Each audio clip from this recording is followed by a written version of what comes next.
Yesterday, the Epstein story exploded back into the national conversation when House Democrats released 3 emails that Jeffrey Epstein wrote about his BFF, Donald Trump.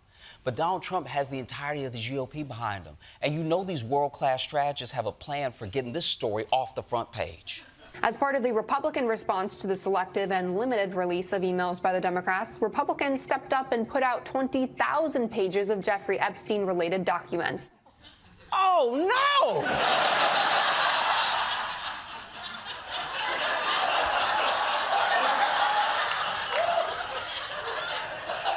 This is the downside of your people really having your back, because they were basically like, he got nothing to hide. Here's 20,000 more emails. Don't you people know anything about a cover-up? This is like trying to hide pissing yourself by shitting yourself. Oh.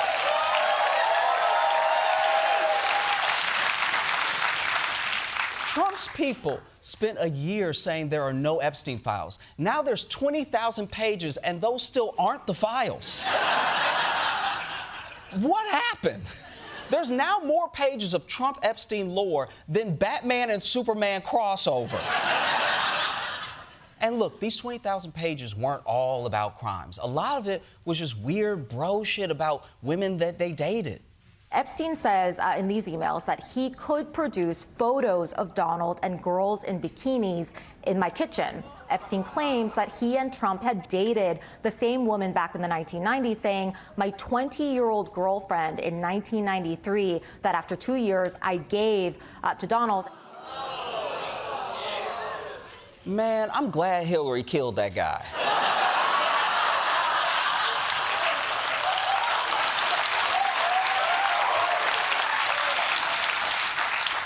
Because I can't imagine a worse way to break up with someone than setting them up with Donald Trump. If someone broke up with me and they were like, I don't deserve you, but you know who does? And then Donald Trump walked in, I'd be like, damn, I didn't know you hated me.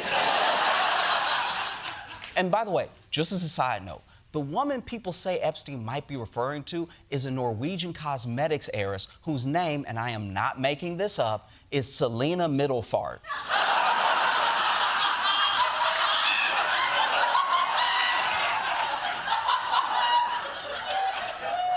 And if you're watching this from Norway and you're like, it's Middlefart,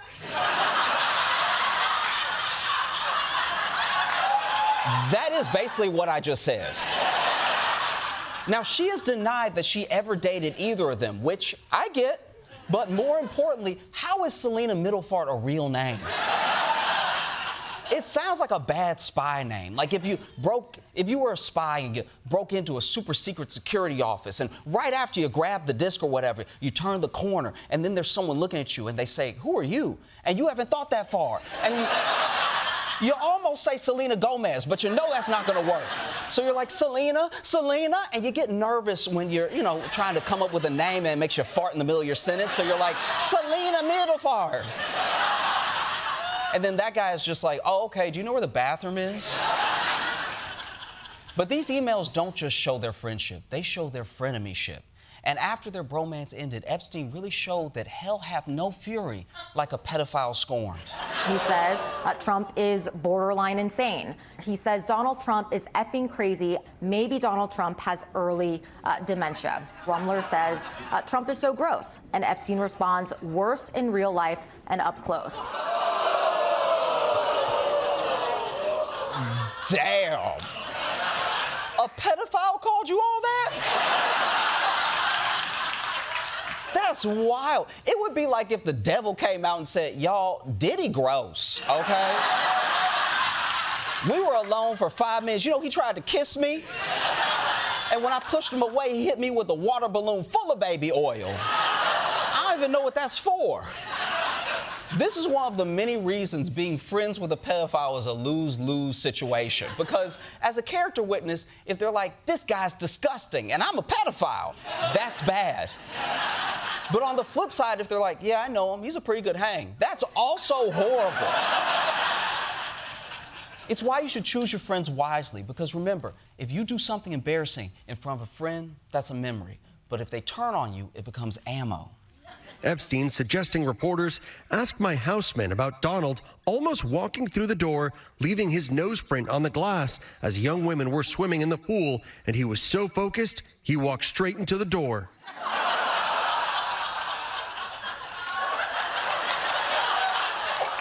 There is no way this dude is Looney Tunes level horny. Like, you know, there's normal level perv, and then there's Kool-Aid Man level perv. Hey, Don, you want to see some girls in the pool? Oh, yeah.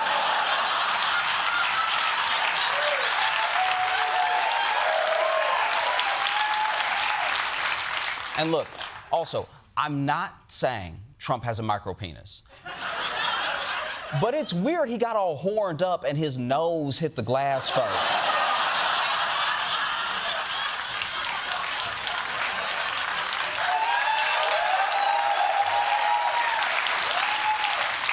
So the GOP didn't do Trump any favors by releasing these emails. They basically saw his grease fire and said, let us add some water. And his supporters on TV aren't doing that much better. This is obviously an attempt to smear the president by cherry picking. This is just all for show. A distraction. Just ridiculous. The carnival showed it's journalistically malpractice. Why weren't they as concerned about Bill Clinton? They love to create drama. This whole Epstein files thing, a little bit played out. Played out? You know shit's bad when the sensationalist media is like, you guys don't want to hear about the international island sex scandal. Let's talk about budgetary cuts. Let's get nasty. Come on, guys, that's not going to work. If you want to downplay this story, you need a master, all right? Megyn Kelly, you're a master of spin. Show us what you got. As for Epstein, he wasn't into, like, 8-year-olds, but he liked the very young teen types. There's a difference between a 15-year-old and a 5-year-old. You know, it's just, whatever, it's sick. How the hell was Megyn Kelly ever an attorney? Your Honor, my client only engaged in diet pedophilia. Ma'am, everyone knows there's a big difference between a 15-year-old and a 5-year-old, but everyone also knows there is never a good reason to be talking about that difference. For more on the new batch of Epstein emails, we go live outside the Capitol to Troy Iwata.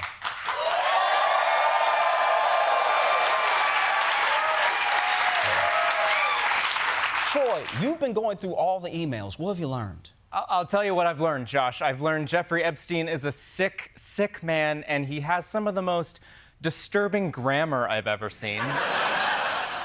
Grammar? I thought you'd be more upset about the sex crimes. Yeah, of course. We're all upset about the sex crimes, but the grammar, Josh, and the punctuation. I mean, look at this email this adult man sent, okay? Recall, I've told you, then what looks like quotation marks that are somehow at the bottom. And then hyphen, hyphen, I have met some very bad people, and then the bottom quotation marks again.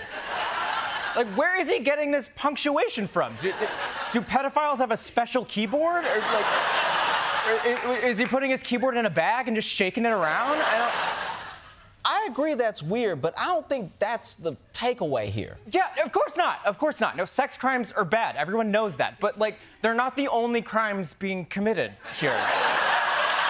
Like, listen to this. Listen to this. This is him complaining about a BuzzFeed article, okay? Read the UzzFeed, my airplane logs and Hawaiian tropic contest, /. Like, he doesn't know how to spell Hawaii? Like, just Jeffrey, kill yourself.